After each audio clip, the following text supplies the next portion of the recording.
Hello friends, welcome back to this channel and welcome to this video. Today's topic is all about data-driven marketing, and the reason why I chose this topic for today is because I will be teaching a course called the Marketing Analytics and Measurement at the George Brown College in the upcoming winter semester. And the course is under the Strategic Relationship Marketing program, and one of the first topics that we will cover in that class is going to be all about data-driven marketing and what it means to be a data-driven marketer. So as I was doing my research and preparing for the course, I figured, why don't I share this information with my YouTube community and a broader audience here on YouTube as well. So that is exactly what I'm here for, and welcome to this video. Before I dive into the details of the topic itself, I just want to say a quick note and let you know that I will drop a link in the description box below for the program at George Brown College that I'm talking about, and I'm hoping that this will be helpful for those of you asking recommendations from me for digital marketing courses or programs in Canada, because I do frequently get questions on that. So if you're interested, you can go ahead, check out the program that I'm talking about or other programs that the school has to offer. The meaning of the term is really in the name itself, so don't look far away when you're searching for an answer. It basically means collecting and using information to drive your marketing decisions.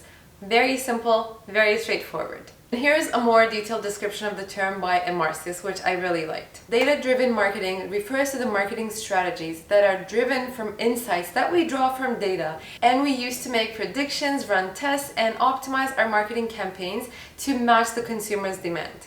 Now let's take a step back and look at how we used to do marketing in the older days. And when I'm saying older days, I'm not even referring to a century ago. I'm just talking about a couple of decades ago, basically. What I'd like to call how we used to do marketing in those days is the spray and pray method.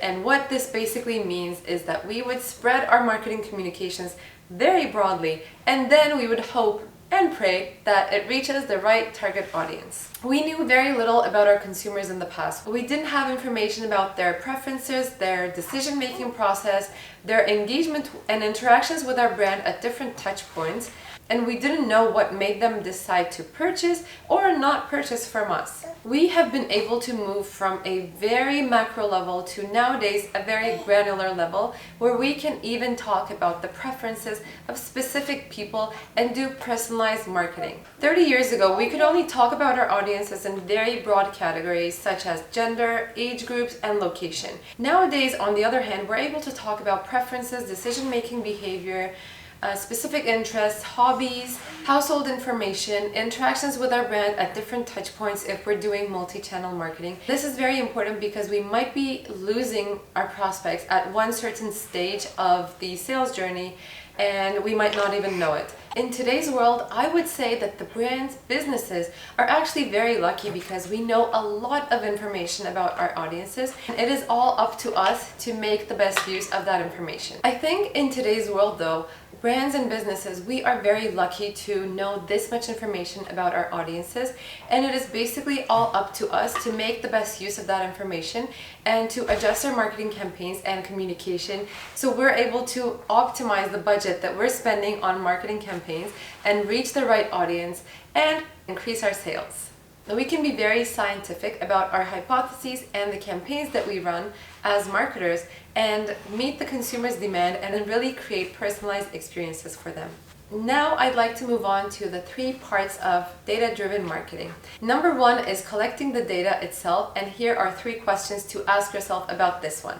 Number 1 is, what tools are we using to collect the data? Number 2 is, which data and metrics are relevant to us and our goals? And number 3, is my data reliable? And we will talk more about this one specifically when we're talking about the challenges of data collection and the pitfalls of data-driven marketing.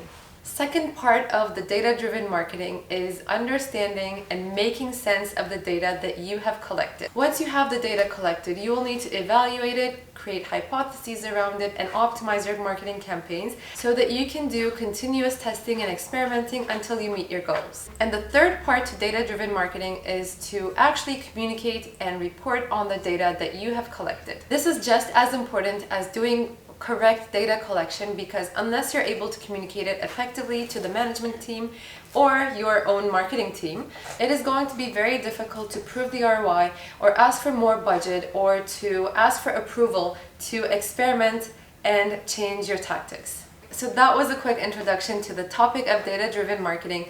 I hope that was helpful, and if you are interested in learning more about this topic, learning or talking more about marketing analytics and measurement, let me know in the comments below or reach out to me via an email or a message, and I will consider making more videos on this specific topic. For now, thank you for watching, and I hope to see you in the next video.